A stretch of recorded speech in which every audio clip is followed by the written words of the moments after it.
Oh, there we go. Welcome back to another Team ContiBreak video with our Sanctioned B semi-finals featuring Angel Feather on the Magic Gathering playmat side, Tyrone Garo with his Angel Feather Gyze, and on the other side, ContiBreak's very own Ring Bell with his very nice Pale Moon deck. So looks like Pale Moon will be going first, assuring that the aggressive tempo will be to his advantage, the twin drive advantage. But with his opponent being Gyze, the one to pass advantage, being able to deny easier counter blast to the other side to prevent any further aggression from the other side. No passes will now be seen. So here we see our Pale Moon's first grade 3 turn. The first stride advantage will be going to Angel Feather, but the twin drive, if played right, will be advantageous to the Pale Moon side. Although even if he tries to play aggressive lanes to the other side, they will just be attack targets for the Angel Feather Gyze Vanguard to help his cause in preventing the dealing of damage for the Pale Moon side. So now Pale Moon is stuck at 0 damage, a very ideal situation for our Angel Feather player. But with no rear guards, he will be forced to either end his turn early or forced to attack the Vanguard and give him one counter blast to spare for his turn. Pale Moon's build is now a Magia Harri deck with a splash of Artilleryman, the usual Harri Stride combo, multiple attacks. Each CB will be a deathly 2-card attack combo. 2-lane attack combo for the Pale Moon side. So Angel Feather will be needing to be cautious, minimizing damage done to him as much as possible, especially so since defensive triggers are non-existent for the Angel Feather side. So the Angel Feather looks like will be striding as expected. The Gavrail rescue check will be hoping for a heal trigger or any trigger at all to increase the number of Gyze, number of Zeroth Dragon on his side of the field. Very nice snacks. There we go, the heal trigger will put Angel Feather back to 1 damage.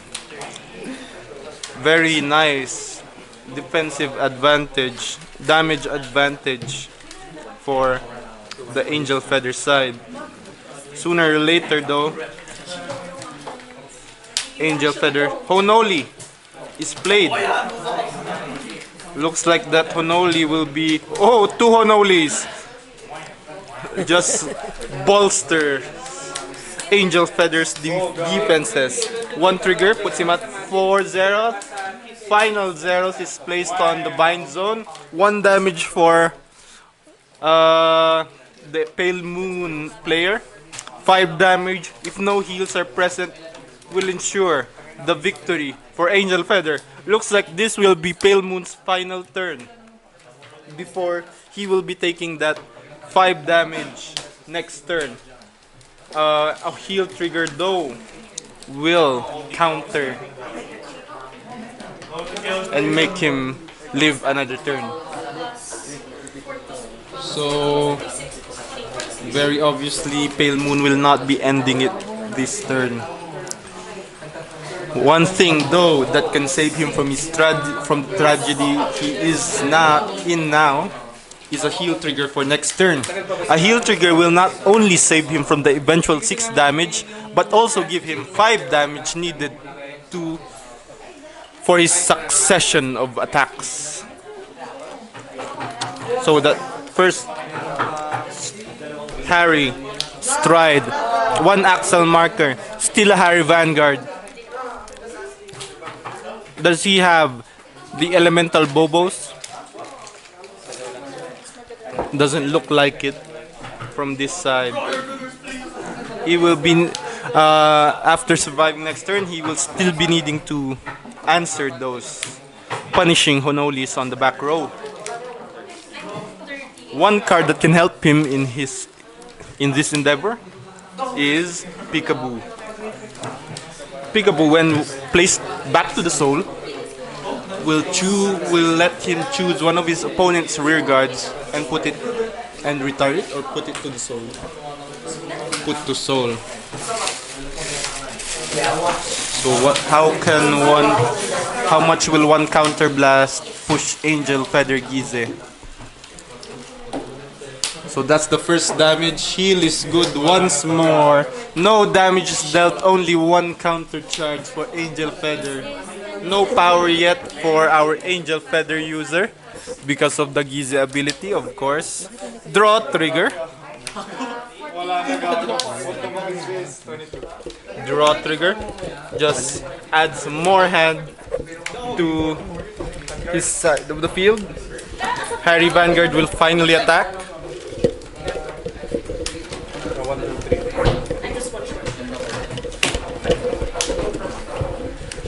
Harri Vanguard's skill puts 2 back to the soul and calls 3 cards back. That is his 4th attack. The next attack will require our Pale Moon user to counterblast 2 cards. But there's nothing wrong with setting up the soul for this turn. Ooh, Konoli.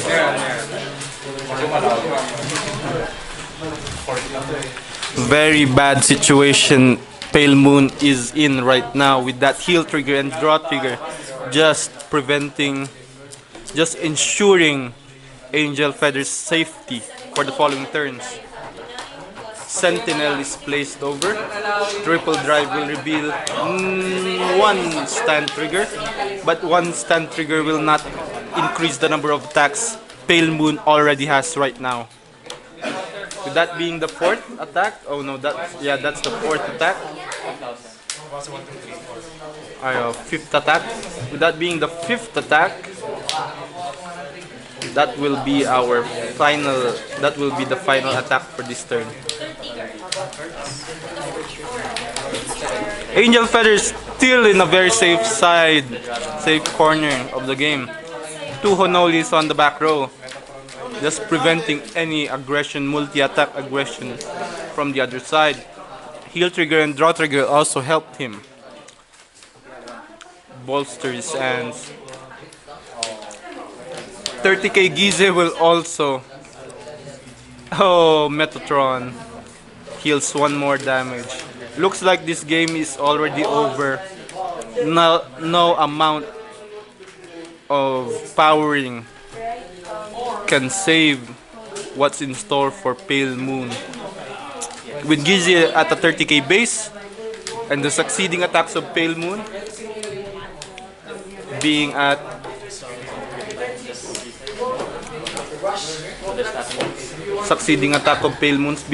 a maximum of the basic attacks being a range of 20 to something, depending if he uses artilleryman.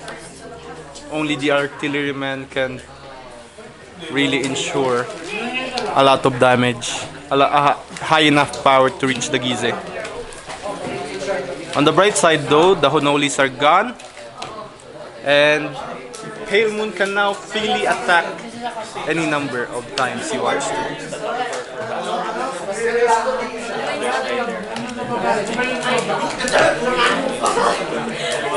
Looks like Pale Moon will be opting for the Fairfield instead. Fairfield's skill is Counterblast 2. Choose a card from your soul and drop zone, put them back to the deck. And call 1 card from your soul and it gets plus 10,000 and a critical trigger. So looks like that heal trigger will be put to the soul. And we can assume that the heal trigger will be put back to the deck. But what now, since he just soul charged another heal trigger to the soul?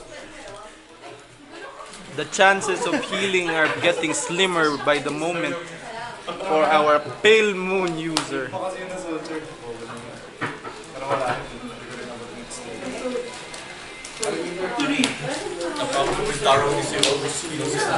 Pale Moon is just staring the inevitable Neville 5 damage Gyze.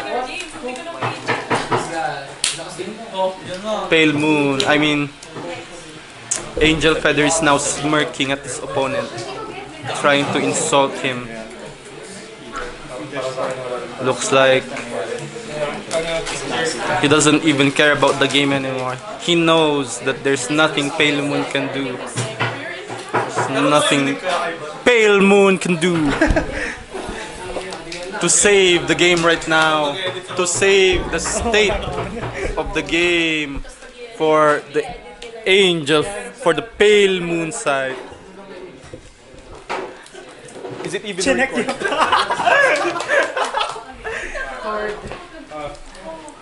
For the Pale Moon side, Angel Feather now relaxing, taking a very resting position with his hands by the sides of his chairs, knowing that Pale Moon has nothing, and I mean nothing, to offer him. No challenge, no challenge, no threat. Triple drive reveals one critical trigger to deal 2 damage as Angel Feather laughs it off, saying that it's useless. No other rear guard's powers will reach the 30k base Gyze, and Pale Moon will be forced to end his turn.